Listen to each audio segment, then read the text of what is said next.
Ahoj, řekni nám, jak se jmenuješ a pokud máš, jakou máš přezdívku. No, já jsem Matyáš Racek a říkají mi Stromek. Odkud jsi a v kterém městě dneska žiješ? Žiju v Praze a jsem z jižních Čech, ze Studeny. Dobře. Jak dlouho jojuješ? No joju od září 2009, což je teďka, tohle září to bude 5 let, no, takže 4,5 roku zhruba. Kterou kategorii preferuješ? Jako který styl jojování? Který styl jojování? Jako mám rád všechny, ale asi mám nejradši dváčko, jako lupovám. Ale jako jednáčko i dváčko se tak furt jakoby vždycky přetahují. To jsem zapněl otázečku. Jaký bylo tvoje první jojo? Jo, Dragonfly to je, od Dougie Kenny. Těch zatím bylo nejvíc, co jsem slyšel. No. Dobře. Už se nevyrábí, ale to je docela to šlo. Co považuješ za svůj první úspěch? První úspěch. No to jsem vyhrál takovou malou soutěž v Praze na nějaký jungle party to bylo. No, a největší soutěž? No to je asi tady.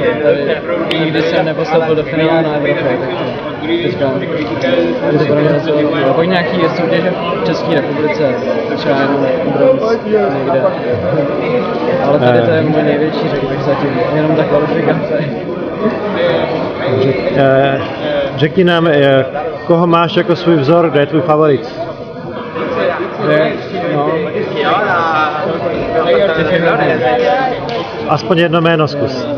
tak já nevím, tak určitě Shinji Saito. Je v jednáčku, je ve dváčku. A určitě Zach Bornley. Tyhle ty dva jsou tak nejvíc. No. Pak jakoby je jich ještě strašně moc dalších. Ještě se potřebovala. V kterém týme jsi, anebo do kterého by si rád vstoupil? No, nejsem v žádném týmu, ale asi kdyby se neskoro příležitost, tak je jako tady, no, to jedu jen zejka, vlastně. Co ti dává jojo a jojo komunita? No, spousta, jako kámoše,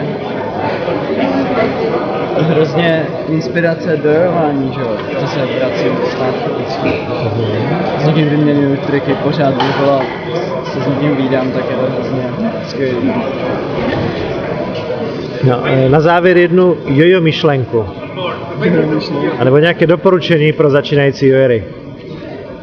No, prostě si to nehrotit a snažit se jet stylem. Snažit se vymýšlet vlastní triky. To je tak všechno.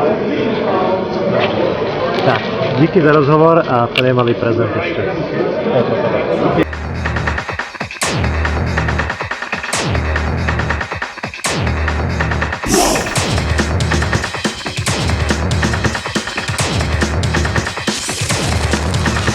I'm Jaffa, Living in Tokyo.